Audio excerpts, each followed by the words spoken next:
পরোটা বিজ্ঞান কেন্দ্রের ব্যবস্থাপনায় দুদিনের বিজ্ঞান উৎসব শুরু কিন্নাহারে। জনসাধারণ ও পড়ুয়াদের মধ্যে কুসংস্কার দূর করার লক্ষ্যে শুক্রবার কিন্নাহারে শুরু হলো দুদিনের বিজ্ঞান উৎসব। পরোটা বিজ্ঞান কেন্দ্রের সহযোগিতায় সংশ্লিষ্ট গ্রামে পশ্চিমবঙ্গ বিজ্ঞান মঞ্চের কিন্নাহার বিজ্ঞান কেন্দ্র আয়োজিত উৎসবে রয়েছে বিজ্ঞান ভিত্তিক বিভিন্ন সচেতনতামূলক অনুষ্ঠান। এদিন একটি বিশেষ পদযাত্রার মধ্য দিয়ে উৎসবের সূচনা হয়।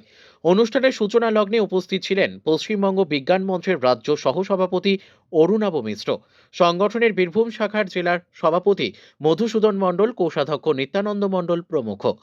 প্রথম দিন ছিল সঙ্গীত, বিতর্ক, সংবাদপত্র পাঠের মতো প্রতিযোগিতা। এই দিনে বিকেলে গ্রামীণ এলাকার কৃষকদের কথা চিন্তা ভাবনা করে রাখা হয়েছিল জেলার কৃষি ও মাটির ওপর আলোচনা। বিজ্ঞান উৎসব এটা আমাদের দ্বিতীয় বছর। আগে 24শে মার্চ হয়েছিল, এবার ডিসেম্বর 25-এ হচ্ছে। বিজ্ঞান উৎসবে এটা দ্বিতীয় বছর।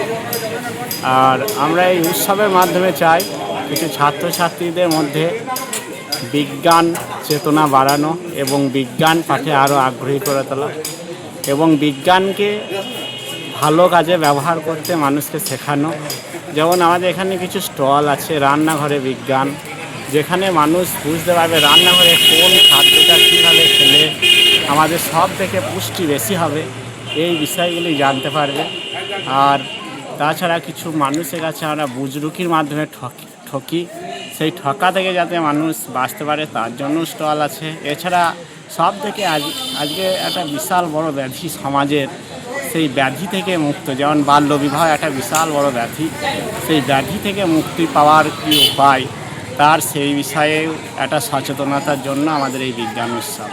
এছাড়া ছাত্রছাত্রীরা অনেক মডেল প্রদর্শনী করছে, সেখানে তারা অবশ্যই পুরস্কৃত হবে। আগ্রহ বৃদ্ধির জন্য এই বিজ্ঞান উৎসব।